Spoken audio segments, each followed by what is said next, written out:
प्रेक्षको, आपलं पुन्हा एकदा स्वागत. मी चंद्रकांत सोनवणे. मी आज काही गोष्टी ज्या आपल्याला सांगणार आहेत त्या आंतरराष्ट्रीय पातळीवरच्या आहेत. अर्थात अनेक गोष्टी नाही, केवळ एकच बाब या संदर्भातली सांगणार आहे. आणि हे सांगत असताना कदाचित तुमच्या मनामध्ये काही समकक्ष बाबी उभ्या राहू शकतात. तो योगायोग असू शकतो असं समजावं. ही गोष्ट आहे, काल परवा अमेरिकेच्या वॉशिंग्टन शहरामध्ये जेनी फोंडा नावाच्या एका अभिनेत्रीने, म्हणजे ज्या अभिनेत्रीला 1971 आणि 1978 या 2 वर्षांचं अनुक्रमे क्ल्यूट आणि कमिंग होम या 2 चित्रपटांसाठी ऑस्कर पुरस्कार मिळाला आहे. आज त्या अभिनेत्रीचं वय 88 वर्षे आहे.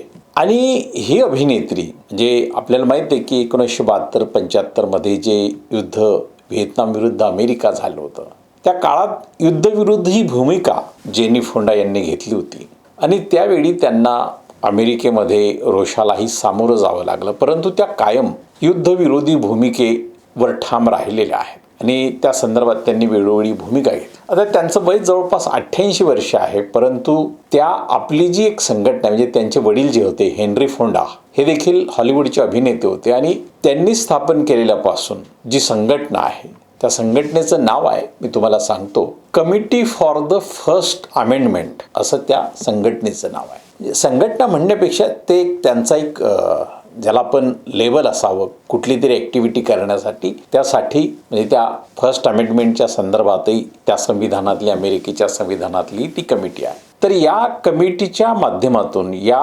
बॅनरवर त्यांनी वॉशिंग्टनच्या जेफ केनेडी सेंटर जे आहे, जे परफॉर्मिंग आर्टचं सेंटर आहे, त्या ठिकाणी कलाकार, लेखक, विचारवंत, संगीतकार अशा अनेक क्षेत्रातल्या लोकांना त्यांनी निमंत्रित केलं आणि देशभरातील अनेक लोक या क्षेत्रातले त्या ठिकाणी उपस्थित राहिले. आणि त्या ठिकाणाहून या जेनी फोंडा या ज्या आहेत यांनी लोकांना आव्हान केलं, अमेरिकन लोकांना. काय आव्हान केलं तर त्यांनी आव्हान असं केलं, मौन सोडा आणि हुकुमशाही विरोधात खंबीरपणे उभे राहा. आता अमेरिका हा जगातला बलाढ्य लोकशाही असणारा देश म्हणून आपण त्याच्याकडे पाहतो, परंतु असं जेनी फोंडाला असं का वाटलं की मौन सोडा आणि हुकुमशाही विरोधात खंबीरपणे उभे राहा?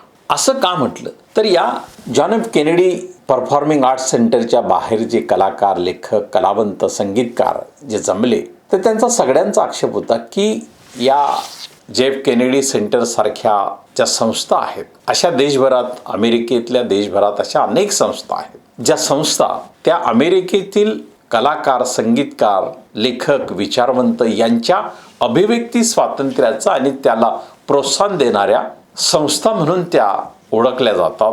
त्यांचा एक तो मंच आहे. मात्र अशा संस्था यांचा निधी बंद केला जातोय आणि ते दुरुस्तीच्या नावाखाली, त्याच्यामध्ये वेगळ्या कारणास्तव हे केंद्र, हे सेंटर्स बंद केले जात आहेत. आणि ही बंद करण्याचा अर्थ असा आहे की अभिव्यक्ती स्वातंत्र्यावर, राजकीय मतस्वातंत्र्यावर आणि तिथल्या नागरिकांच्या विचारांना अभिव्यक्त करण्याच्या अनेक साधनांवर, पुस्तकांवर बंदी आणली जात आहे. आणि ही जी बंदी आहे, ही बंदी काय दर्शवते या संदर्भात त्या ठिकाणी जमलेल्या लेखक, कलाकार, संगीतकार, विचारवंत यांनी ज्या भूमिका घेतल्या, त्या भूमिकांमध्ये असं जेनी फोंडा म्हणतायत की कलेच्या प्रांतामधील जॉन एफ केनेडी हे जे सांस्कृतिक कलेचं जे सेंटर आहे, हे अभिव्यक्ती स्वातंत्र्याचं सर्वात मोठं सेंटर आहे, केंद्र आहे. आणि यावर बंदी दुरुस्तीच्या नावाखाली, त्याच्या जीर्णोद्धाराच्या नावाखाली किंवा त्याच्यावर बदल करण्याच्या नावाखाली 2 वर्षाची बंदी आणली जात आहे. आणि बहुधा ही बंदी या राजवटीमध्ये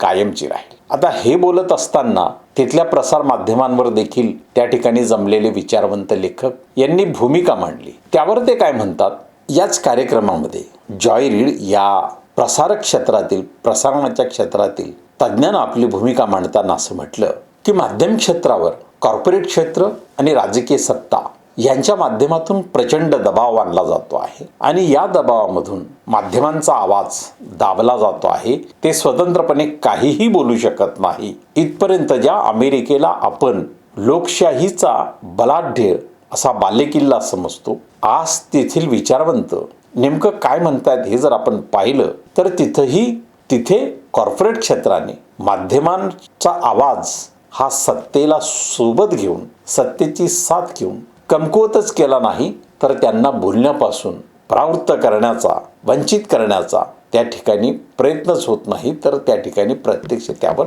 कृती होते आहे, ही धक्कादायक बाब आहे. ते असं म्हणतात की जर एखादी सत्ता त्या राजवटीच्या प्रमुखाचा चेहरा असलेल्या चलनांना छापत असेल, बेकायदेशीर कुणालाही अटक करत असेल, कुणाला आपलं अभिव्यक्ती स्वातंत्र्य, आपलं मत स्वातंत्र्य व्यक्त करण्यापासून मज्जाव करत असेल, अटक करत असेल, देशाचं म्हणजे त्या अमेरिकेचं सर्वोच्च न्यायालय त्या राजवटीसमोर गुडघे टेकत असेल, तिथल्या प्रतिनिधी सभागृहाला असे पुरस्कार दिले जातील ते त्या पुरस्कारांचं खऱ्या अर्थानं महत्त्वच नसेल, अशा अनेक गोष्टी ज्या ठिकाणी केल्या जातील आणि जॉन एफ केनेडी सारखं सांस्कृतिक केंद्र हे एक प्रकारे चोरीला म्हणजे ते बंद करण्याच्या नावाखाली, दुरुस्तीच्या नावावर बंद करण्याच्या नावाखाली ते अक्षरशः चोरीला नेलं जात आहे, अशा प्रकारचे आक्षेप जिम अकोस्टा या प्रसारमाध्यमातीलच एका विचारवंतांनी, एका लेखकाने व्यक्त केले.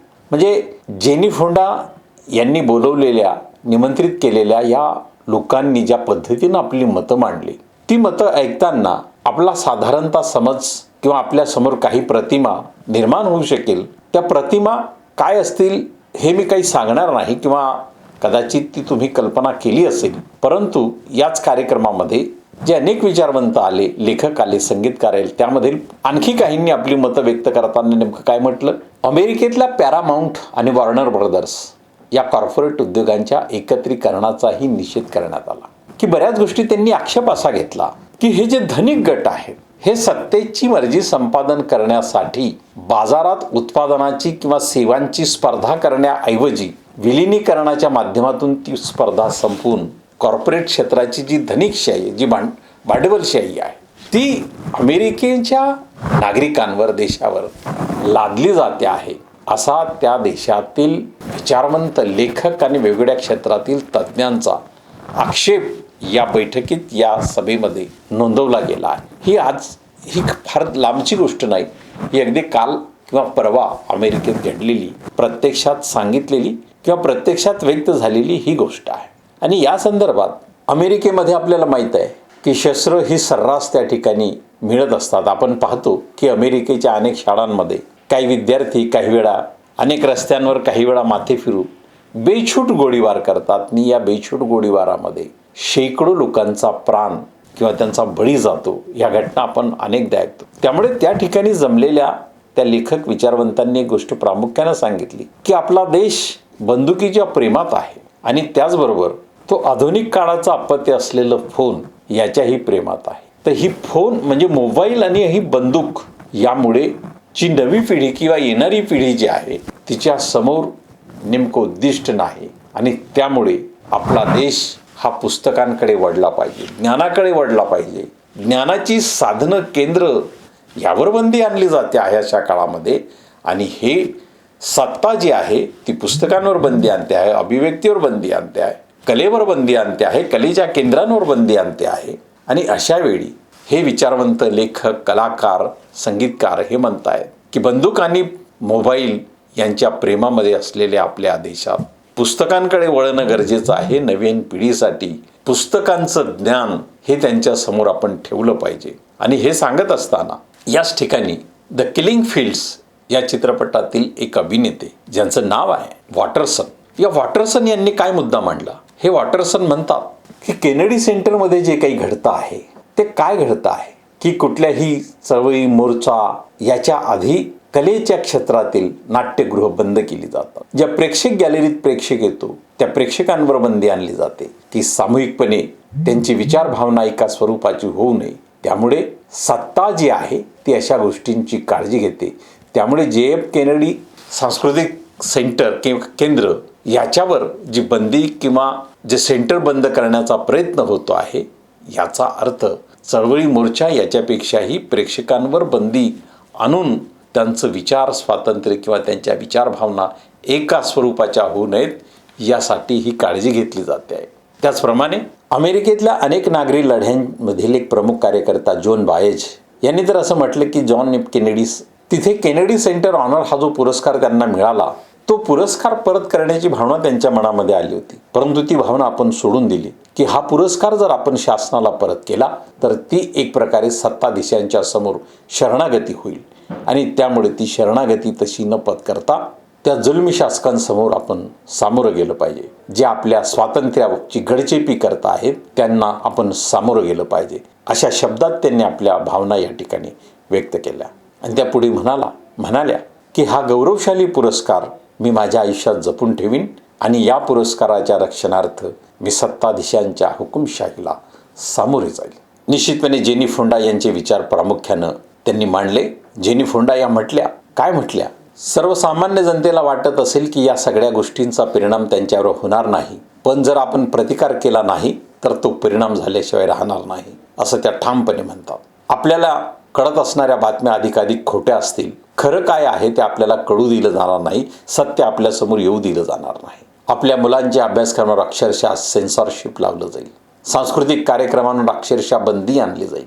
जसं 1970च्या दशकामध्ये त्यांनी उदाहरण दिलं की सोव्हिएत रशियामध्ये ज्या पद्धतीनं कलेचे किल्ले पाडले गेले, जर आपण या सत्ताशाहीकडे लक्ष दिलं नाही आणि या विरोधात आपण आवाज उठवला नाही तर तीच परिस्थिती आपल्या देशात आल्याशिवाय राहणार नाही. जो अमेरिका सोव्हिएत युनियनच्या कम्युनिझम विरोधात जगामध्ये ठळकपणे ओळखला जातो, त्या देशात आता सत्ताधीशांनी अभिव्यक्ती स्वातंत्र्यावर जी बंदी आणली आहे त्या विरोधात कलाकार आणि संगीतकार, लेखक, विचारवंत यांचा हा प्रातिनिधिक आवाज खूप काही सांगून जातो. अमेरिकन कादंबरीकार ॲन पॅचेट यांनी तरी या ठिकाणी सांगताना असं म्हटलं की शाळांच्या अभ्यासक्रमातून किंवा शाळांच्या अभ्यासात असणारी 300 पुस्तके हटवली गेलेली आहेत. आणि ही पुस्तकं हटवताना मोबाईल जेव्हा हातात मुलांच्या जातो आहे तर मुलांचं भविष्य कसं हे वाढवून ठेवलं गेलं आहे, कसं हे बनवलं जातं आहे, याचा आपण आजच विचार केलेला बरा.